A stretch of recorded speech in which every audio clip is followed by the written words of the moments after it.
Okay guys, this is going to be my electric bike build. But just so after nobody says I have a really incredibly light bike, I'm going to show you guys a bit about this bike. Now in the first place, I'll tell you that my bike is kind of legendary.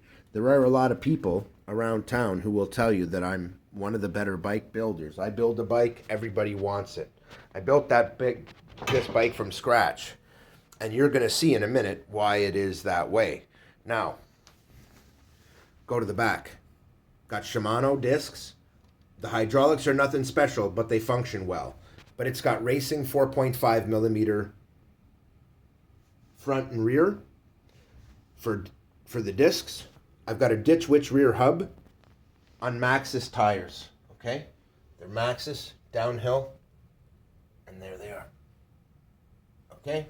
So these are not light tires. These are not known for lightness. They're known for mud and dirt performance. They're racing tires.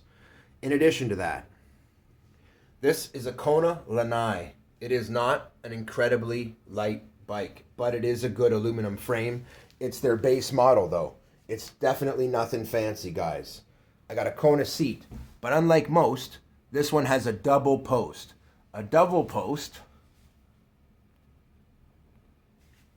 is one like this, guys, where there are two sets of screws, not just one, okay? One in the back, right here. You can see it up there, but it's a little difficult to see. You can just barely see the bottom of it where it would enter right there. And then you've got the top one right here. Now, they give me really fine control over everything, and this is an aluminum post, but not carbon fiber, as you can see. I wanted to show all this so people don't think when I show them this bike that this is some feather light little thing that I came up with. Heck no. These shocks, very, very thick crown you'll note, are Marusachi Dirt Comps.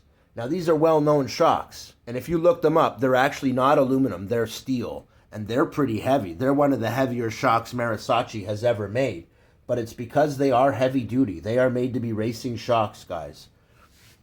It has racing disc on the front as well to match the rear, 4.5 mil thickness. My front rim is a WTB. Okay. And this is a legendary rim, also made for racing originally and excellent. Very tough, always stays true, they're awesome. We've got a Ghost top end, okay?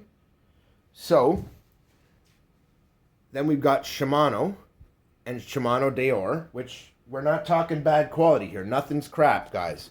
But it's also not feather light, except for my derailleur is an XT. Okay? Front and back. I have modded my front outer ring, but not for higher speed, for lower speed. I geared this and built this for winter last year at the end of last summer, and it came out awesome. I rode it all winter. It's geared like a Jeep.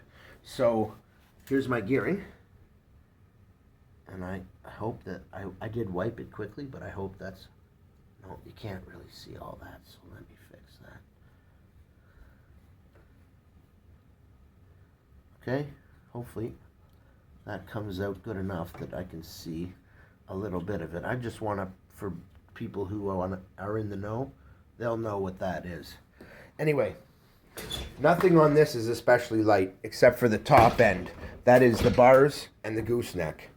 Everything else on this bike is actually heavier than it would have been on the stock bike. It is in every way slower than the stock bike, but it accelerates faster and is geared like a race bike because that's race gearing.